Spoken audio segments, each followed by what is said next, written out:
आप मेरे ससुराल वाले हैं। मेरी शादी ठेठ पंजाबी परिवार में हुई।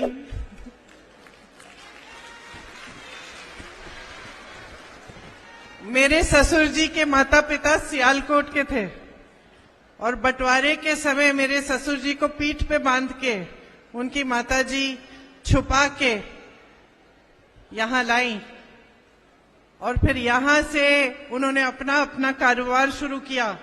एकदम सब कुछ छोड़ के, अपना पूरा सारा जो भी था वह सियालकोट में छोड़ के जब यहां आए तो उन्होंने अपना कारोबार शुरू किया। मुरादाबाद में गए, पीतल का कारोबार शुरू किया। 5 भाई थे मेरे ससुर जी और उनके भाई। तो एकदम अच्छा बड़ा ठेठ पंजाबी परिवार था।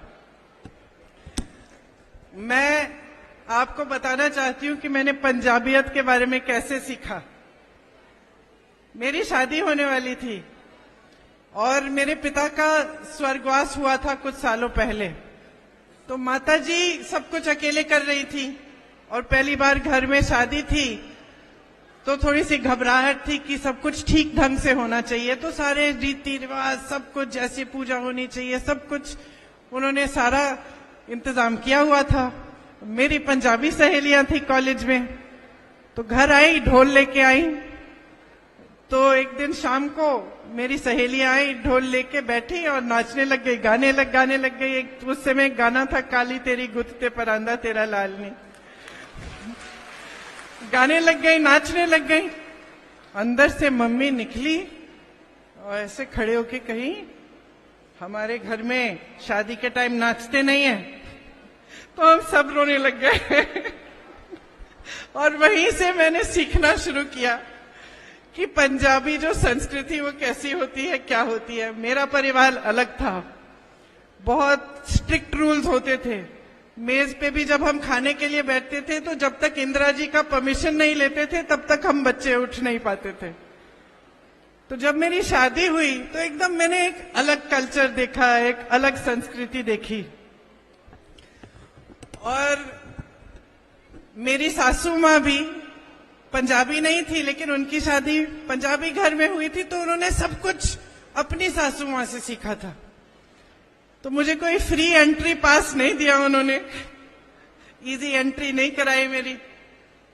तो मुझे लगता था मैं सफाई भी कर लेती थी उनके लिए, पलंग भी बना देती थी, सूटकेस भी बना देती थी, अगर कहीं जा रही खाना पका देती थी, किचन भी साफ करके रखती थी। लेकिन मुझे लगता था कि मेरी सासू माँ तो कभी खुशी नहीं हो रही है, मैं तो सब कुछ कर रही हूं।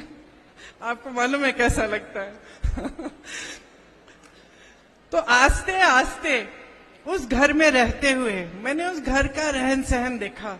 किस तरह जब मेहमान आते थे तो कितनी उदारता से, प्रेम से सब साथ में खाना बनाना, मिलजुल कर रहना, जितना दे सकते हो उतना देना। जब मेहनत करनी है तो पूरा परिवार मेहनत करेगा, बड़ा भाई, छोटा भाई, पिताजी, माताजी सब लग जाएंगे। कोई ऑर्डर आ रहा है काम के लिए तो सब उसी में लग जाएंगे।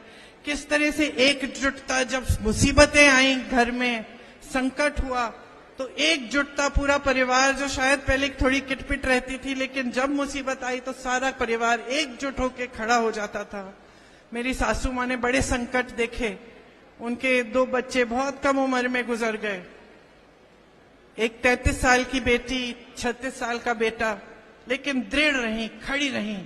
तो जैसे समय चलता रहा मुझे समझ में आया कि मेरी सासू माँ मुझे एक बहुत अहम सबक सिखा रही थी जीवन का।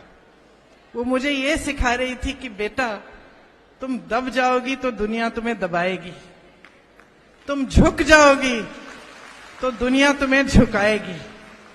तो जैसे ही मुझे ये एहसास हुआ और मैं थोड़ा सा खड़ी होने लगी तो मेरी सासू माँ का पूरा आदर मिला और आज हम बहुत अच्छे दोस्त हैं।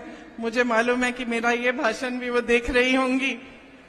भाषण देख के मुझे बोलती हैं कि आज तुमने अच्छा बोला लेकिन ये भी बोल दिया करो, ठीक है। तो देख रही होंगी, हमारी अच्छी खास दोस्ती हो गई और पंजाबियत के बारे में मैंने उनसे सीखा।